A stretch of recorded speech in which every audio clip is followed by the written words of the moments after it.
మీరు వాక్కాయ చెట్టుని ఎప్పుడైనా చూసారా? ఇది వాక్కాయ చెట్టు. ఇదిగోండి వాక్కాయలు. ఈ వాక్కాయలను పప్పులో కాకుండా ఇంకేదైనా రెసిపీ లాగా చేసుకోవచ్చో కింద కామెంట్ చేయండి.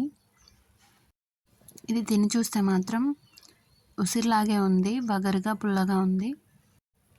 నా షార్ట్స్లలో వాక్కాయ చెట్టు పెట్టాను అంతకుముందు. అప్పుడు కాయలు అనేవి లేవు, ఇప్పుడైతే కాసాయి. ఈ సీజన్లో కాస్తాయి అన్నమాట. నేను వాక్కాయలు రియల్గా చూడడం ఇదే మొదటిసారి. నా ఛానల్ని సబ్స్క్రైబ్ చేసుకుని వాళ్ళు ప్లీజ్ సబ్స్క్రైబ్.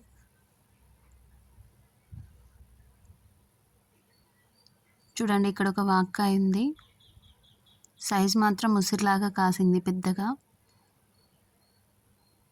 చూపిస్తాను. ఇదిగోండి, పండినాక పూర్తిగా ఎర్రగా మారుతాయంట. Please like and share and subscribe.